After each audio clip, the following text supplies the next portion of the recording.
bienvenue dans ce nouveau module d'e-learning sur le projet Alliage, donc sur les innovations couplées euh, pour mettre au point des systèmes sans glyphosate. Et ce module, il s'intéresse plus particulièrement aux grandes cultures. Quels sont les objectifs de ce module? Le premier objectif, c'est de rendre plus concret ce concept d'innovation couplée au travers de 6 cas d'études qui se situent tous en grande culture. C'est un travail qui a été réalisé par des étudiants de l'école d'ingénieurs de Purpan qui sont en Master 2 et qui ont fait ça à l'automne 2021. Et donc, ils ont identifié un certain nombre de cas, ils en ont étudié 6 plus spécifiquement. Et donc, ce diaporama et ce module rend compte de ces 6 cas d'études identifiés. Et c'est le deuxième objectif. Ce module, il s'attache à essayer de comprendre quelles sont les logiques d'action, quelles sont vraiment les innovations agronomiques qui ont été mises en œuvre au sein de ces innovations couplées. Les innovations couplées, vous l'avez vu, hein, ça prend en compte à la fois l'innovation d'un point de vue du machinisme, du mode d'organisation, et puis au niveau du système de culture, donc au niveau agronomique. C'est vrai que ce module-là, il va être quand même centré plus particulièrement autour des aspects agronomiques, parfois machinisme. Les aspects organisationnels, ils sont pris en compte, ils sont intégrés à ce module-là, mais le focus est moins fait sur ces aspects-là. Et donc les innovations agronomiques qui ont été retranscrites par les étudiants, elles comportent 3 caractéristiques. La première, c'est bon, alors on est dans des systèmes en grande culture, mais ensuite on a 3 donc, caractéristiques. Il y a une intégration des cultures intermédiaires qui peuvent parfois durer dans le temps, donc être découverts pas forcément permanent, mais en tout cas semi-permanent. Une réduction forte, voire très forte du travail du sol, et l'absence d'utilisation du glyphosate donc pendant la période d'interculture. Il y a un cas où il y a une utilisation du glyphosate à un certain moment, mais pas pendant la période de gestion de l'interculture qui nous intéresse avec le couvert. Je vous laisserai donc découvrir ce module au cours de votre apprentissage. Nous allons le parcourir ensemble pour voir un petit peu pour chacun des cas ce qu'il contient. Donc pour chaque agriculteur, donc il y a 6 cas, je vous ai dit, il y a 4 agriculteurs et 2 organismes professionnels agricoles, une coopérative et l'Institut technique Arvalis qui sont en fin de document. Mais à chaque fois, donc ça s'organise toujours de la même manière. Donc il y a une première diapositive de présentation qui permet de faire une petite carte d'identité de l'exploitation en vraiment quelques mots.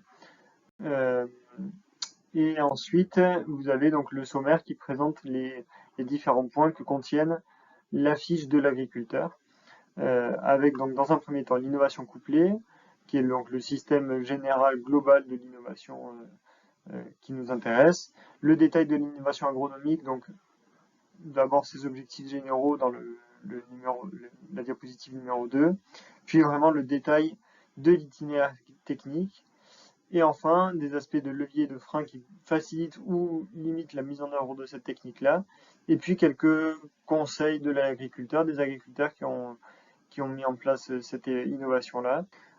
Donc si on parcourt le cas pour ce premier agriculteur qui est situé dans le Tarn, donc on arrive sur le premier contenu qui est la description de l'innovation couplée, avec à la fois l'aspect du système technique, donc qui sera beaucoup plus détaillé dans les diapositives suivantes, et puis des éléments sur l'aspect collectif, l'action collective. Donc pour cet agriculteur-là, il est en relation forte avec les voisins, il est intégré dans 2 réseaux, un groupe défi départemental et puis un réseau local qui s'appelle le réseau sol, qui permet d'améliorer la connaissance des sols. Et donc c'est un réseau qui est très dynamique autour de ces thématiques-là, de la couverture des sols et de la réduction des produits phytosanitaires. Et puis également un groupe WhatsApp qui permet de communiquer avec d'autres agriculteurs de la région. Vous voyez, on est situé dans le Tarn et c'est un groupe qui intègre aussi beaucoup d'agriculteurs du Gers, qui était porté au départ par les agriculteurs du Gers. Donc ça, c'est les aspects collectifs. Et puis les aspects d'agroéquipement, il a adapté son semoir, qui est un semoir classique, mais avec des dents fines pour pouvoir justement passer dans les résidus. Et il utilise une fraise rotative, mais là-dessus, il n'y a pas vraiment d'innovation sur l'aspect fraise rotative. C'est plutôt au niveau du semoir et des adaptations qu'il a réalisées au niveau du semoir. Et donc c'est un agriculteur en bio sur 224 hectares.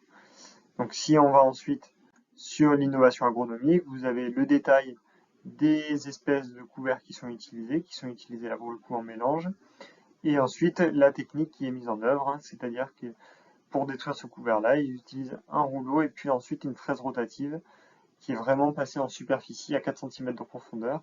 Et vous avez, alors là c'est un peu masqué à cause de la vidéo, le détail, une photo de son semoir qui l'utilise et qui l'a adapté. Ensuite, je vous le disais, vous trouverez le détail de l'itinéraire technique avec l'ensemble des opérations techniques qui sont réalisées. Pendant cette période, on a vraiment ciblé l'innovation autour de la gestion de l'interculture, du mode de gestion de l'interculture, puisque c'est vraiment là que se situe l'enjeu fort autour de l'arrêt du glyphosate, en combinant arrêt du glyphosate, introduction de culture intermédiaire et arrêt du travail du sol, ou réduction forte du travail du sol plutôt. Et donc vous avez l'ensemble des opérations techniques qui sont décrites à ce moment-là. Et donc ce qui permet de voir vraiment dans le détail comment cette innovation a été mise en œuvre. Et par la suite, vous avez donc les forces-faiblesses, un petit peu une vision un peu globale de cette innovation-là. Qu'est-ce que, au travers de l'expérience de l'agriculteur, qu'est-ce qu'il a pu identifier comme aspects bénéfiques et puis les limites un petit peu de sa technique-là.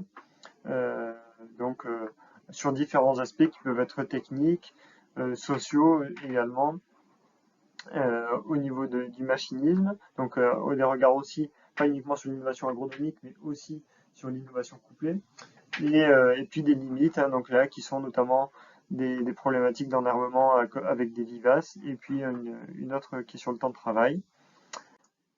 Quelques conclusions, conseils pour finalement pour se lancer. Donc quels sont les messages clés que l'agriculteur voulait faire passer.